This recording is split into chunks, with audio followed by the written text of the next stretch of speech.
One MTN 8 final, one Nedbank Cup final, one CAF semi-final, and multiple league records broken. They also won the African Football League and lost only one league game last season. And one question going into the season: how do you follow that? The 2024-25 season will be Mamelodi Sundowns' most important season, possibly in the club's history, and I'll explain why.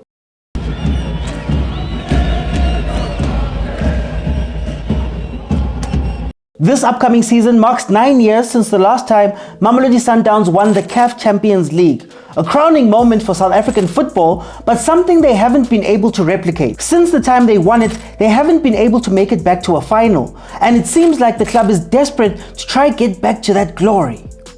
If you see the level of Sundowns at this moment, I think they're the best in Africa.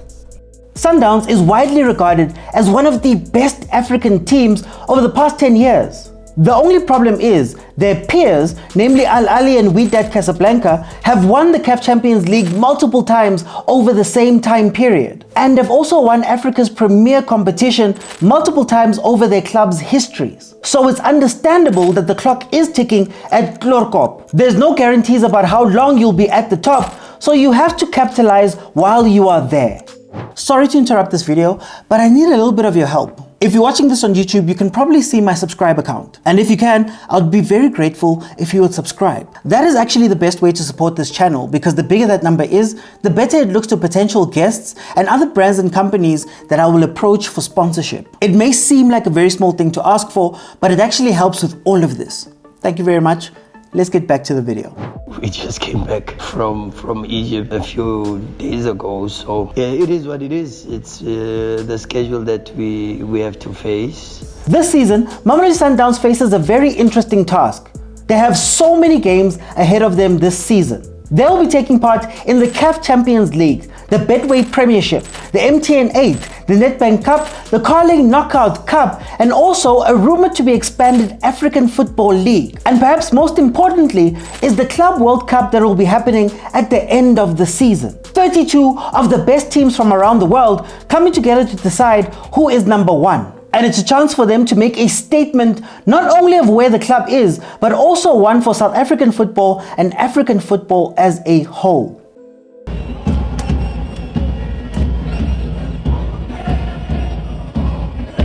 But today, I want to focus on the club itself and where they are right now. I believe that Mamelodi Sundowns finds itself at a crossroads where they have two competing philosophies that are currently fighting it out, and one has to win out. On the one hand, you have what I'm calling Dr. Patrice Motsepe's Sundowns, a team built by the billionaire CAF president and is characterized by a couple of things. One of the hallmarks is high investment with little return. Dr. Motsepe pumped a lot of his money into Mamelodi Sundowns over the past 20 years with little return and pretty much no outside help. This of course all makes sense, because when you're trying to take a team to the next level, it will take a lot of investment in order for that to happen. And part of that investment is bringing in the right people and giving them control. Coaches under this Sundowns had a lot of control. Pitso inspires millions of us. And for me, I always say that that's Japan's for Pitso.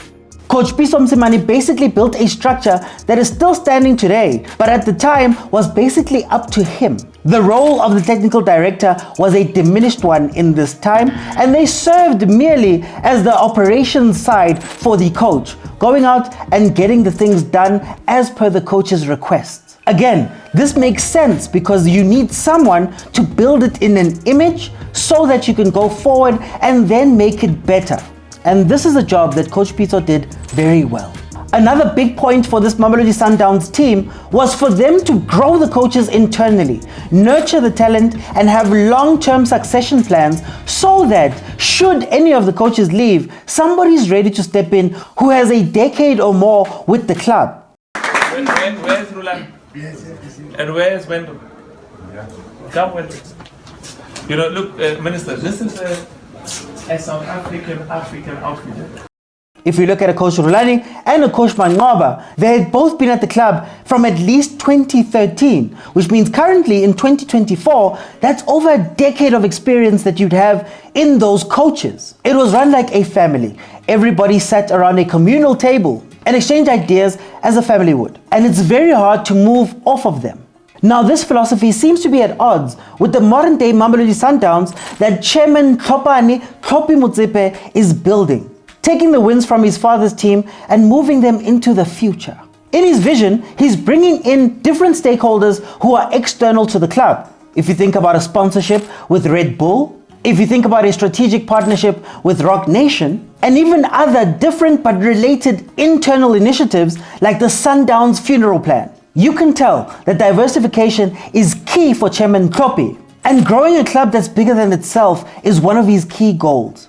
Another aspect that he's looking to change is evolving that family structure into a more corporate, rigid structure. Today it is my great pleasure to announce to you all a man who will be tasked with the role of connecting the operations across our football club, from the academy to the senior team, from football methodology to scouting.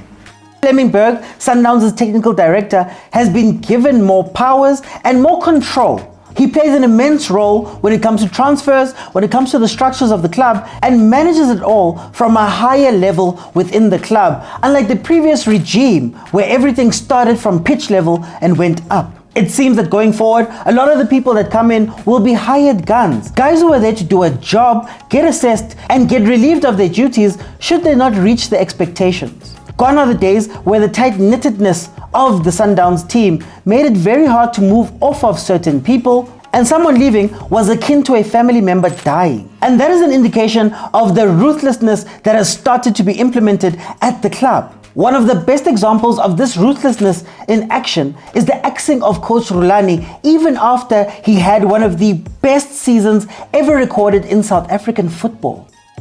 And I didn't want to leave. I have to make that clear that I didn't want to leave. But I think my hand was forced.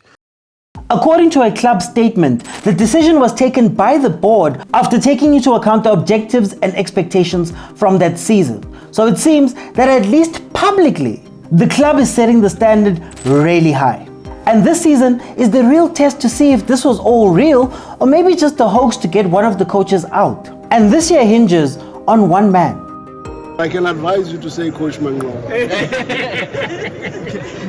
Coach Manqoba Mngqithi is no stranger to Mamelodi Sundowns. Having joined the club in 2013, he has been a huge contributor to the modern success of the club. But he steps into a very interesting situation. How do you follow a once-in-a-lifetime season? How do you deal with expectations that are very high?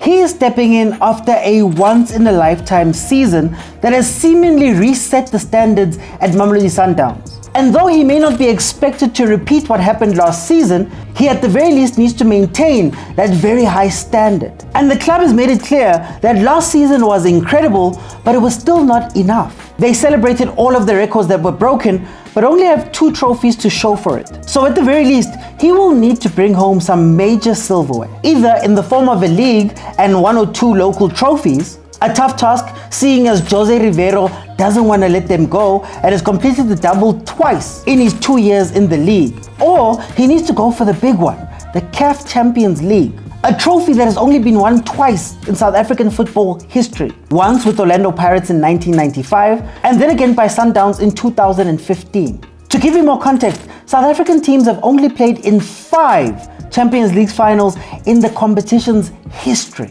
That just shows you how hard it is to do that. But more importantly, Coach Manqoba is the last big pillar left of Pitso Mosimane's legacy and represents how things have been done at Mamelodi Sundowns for over a decade. He's the last big coach of that era, the last one with enough experience and prior success at Mamelodi Sundowns, also an understanding of the club, for him to be able to veto a technical director, to veto some of the board members, and actually have a very big voice at the table. This is the last time that Mamelodi Sundowns will have access to a coach who has been groomed for the spot for over 10 years. And once Coach Manqoba leaves that head coaching role, the new era at Sundowns will truly begin. He's His successes and failures this season will determine Sundowns' future going forward. How much of the family aspect will be kept? How much of the corporatized new structure will be moved forward with? What makes his job even harder is that he was demoted previously for Rulani, a coach who was seen as somebody who was coming with new modern ideas. Rulani was let go so abruptly that maybe Manqoba hasn't had the time to institute his way of play. And he'll have to convince the fans that he actually is the right guy for the job. A lot of the conversations happening around Manqoba is that he's a caretaker coach until Sundowns finds its guy. So he's got a tough task ahead of him. The next coach that comes in won't have as big of a say as to what happens at Mamelodi Sundowns, and also won't have the type of controls that these last few coaches have. So all in all, this season is going to be really interesting at Glorkop, and this is why this is Mamelodi Sundowns' most important season.